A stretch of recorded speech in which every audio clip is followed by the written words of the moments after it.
Hi, friends. Gerald Pal Papadale here, continuing the series on Christ versus culture. This series is based on the scripture of 1 John 2:15, which says, "Love not the world, neither the things that are in the world. If anyone loves the world, the love of the Father is not in them." And this is where the world stands for the culture. Doesn't mean that we aren't to love the beautiful creation that God has created for us. It means that Jesus is supposed to be number one in priority in our lives. And I've made these videos from about 600 or so articles that I've published about Christ and culture. And the reason that I've done this is to edify the Church of Christ, to help build up Christians in the proper teaching about the Lord Jesus. And also we're recording these as videos in the hopes that in the future, after the rapture, and all the believers are taken out of the world, that the people that remain behind that have an interest in what the Bible teaches will be led to these by the Holy Spirit and be introduced to the teachings of Christ. Well, who am I? I'm Papadale, and I'm a retired pastor, teacher, theologian, evangelist, businessman. And it's important that you find out a little bit about people who want to teach you about the Bible, because Scripture says in the last days there will be a lot of false teachers that rise up in the world. And you want to make sure that you're not listening to false teachers. Of course, the best way to do that is to compare whatever they try to teach you with what the Word of God says. And so I invite you to do that with me and with anyone else. You can find out more about me on a video that I made called Papadale Intro, or maybe it's Intro to Papadale, I can't remember now. It's video number 0 and is on most of the playlists that are Bible related on this YouTube channel. So look for that if you want to know about my educational background or my service history to the Lord Jesus or whatever, pardon me, or things in that vein. So today, Christ versus culture, we're looking at the topic, finding the will of God. So off we go here. While searching within the scripture is better than seeking after a sign, no doubt about that, the best way to know God's will is to seek a relationship with Him that is so intimate that it's similar to a mother with her kids. She just knows what's in her kids' minds before they act or say anything. I remember my own mother saying, "You can't pull anything over me. I know what you're thinking before you think it." And that's just the way it is with moms and the relationship with their kids. And that's the kind of relationship, the very close-knit, tight relationship that God wants to have with us. So neither a sign nor a verse, but understanding the whole counsel of God in the depth of a relationship is where you will find God's will. That is found in the height and breadth and depth of understanding Scripture as led by the Holy Spirit. If someone feels as though they don't know the will of God for their life, it may be an indication that God is wooing them into a closer walk in the Spirit with Him. It may be that He is encouraging us to go to the next level. Now, there is no mystery about how this is done.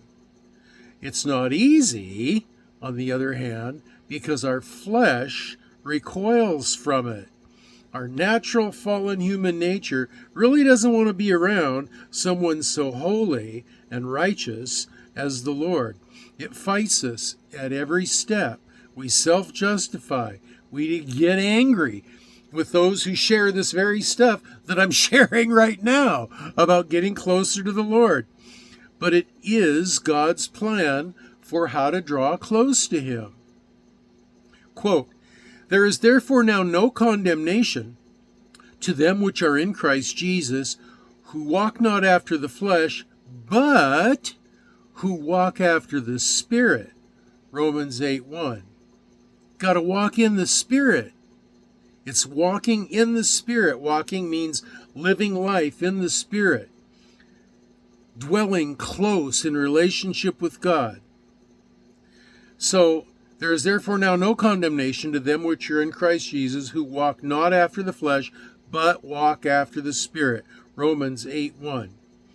Then again, Scripture says, quote, walk in the Spirit, and you shall not fulfill the lust of the flesh. End quote. Galatians 5:16. Quote, think about the things of heaven and not the things of earth. End quote. Colossians 3:2. Quote, set your mind on things above.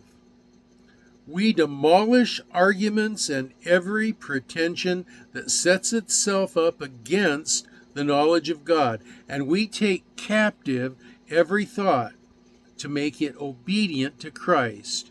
2 Corinthians 10:5. Quote, that they all may be one, as thou, Father, art in me, and I in thee, that they may be one in us. John 17:22. Think on these things. Quote, whatsoever things are true, whatsoever things are honest, whatsoever things are just, whatsoever things are pure, whatsoever things are lovely, whatsoever things are of good report, if there be any virtue, if there be any praise, think on these things. Philippians 4:8. That's where our mind is supposed to be. It's supposed to be like this. You, me, and the Holy Spirit, and we are one. That's what it's talking about. Most of Christianity wants to hold God off at arm's length and say, well, I'm going to live my life however I want to. And, I've got my wife, I got my kids, I got my job. Oh, and I got my religion. I got the Lord Jesus in my pocket. Like he's some Jesus rabbit's foot or something. That's not why God created mankind.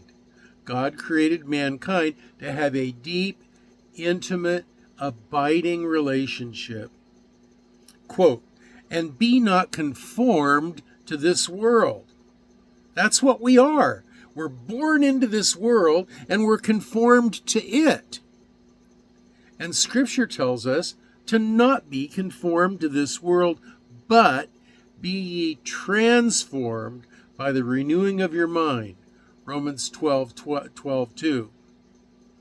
And so the object of the Christian life is to get out of the worldly mindset of things that are attractive in the world, of being the God of our own life, but get into the mindset of Christ. We are to be transformed by the renewing of our mind, Romans 12:2. And the sooner that we will acquiesce to that, and the sooner and the closer we can come to being one with Jesus through the Holy Spirit, then the sooner we will get to the point of fulfilling the purpose for which God created us, having the deepest depths of joy and satisfaction and wondrous relationship with the God of all creation. You see, we have to change. We need to leave the throne of our life. We must make him the God of our life. We must elevate him to the throne of our life. Now, you know something? I don't want to do that. No one wants to do that. We all want to be in control of our life. This is what Scripture is talking about when it says that we wrestle with the flesh. This is the fallen human nature. This is sin. This is the definition of sin. When we don't know the will of God, it may be because we just aren't close enough to him.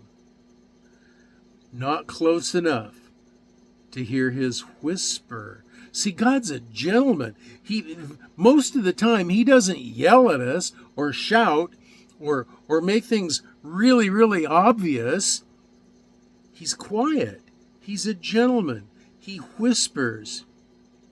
He wants us to come to an understanding and to a relationship with him that we agree to, almost like we thought it up. He wants us to enter into a totally mutual, loving relationship. When we don't know the will of God for our life, it may be because we aren't close enough to him to hear his whisper. Maybe too many other things in life are making too much noise. All the cares of life. Not that some of those things aren't important. They are, like family, wife, kids, husband, job, your home. All of those things are important. But it's that Christ needs to be the highest priority. We need to make time for him. We need to begin to get serious about having a deep relationship with him. Don't you think that it's time to get serious? I do. Well, those are my thoughts on finding the will of God in your life. And if you have comments, questions, or prayer requests, you can leave them in the comments section below. You can contact me on my Facebook page, and you can read these lesson notes a little slower and think about them if you wish to by clicking on the link to them in the notes section below. Now the next video is going to be, I always say this, is going to be, I don't know. It's all led by the Holy Spirit, my friends. And if the Lord wills, I'll be back with another video just in a very short time. But until that time, this is your old pal Papa Dale signing off and saying, I'm going to pray for you that you will be well and that you will be blessed.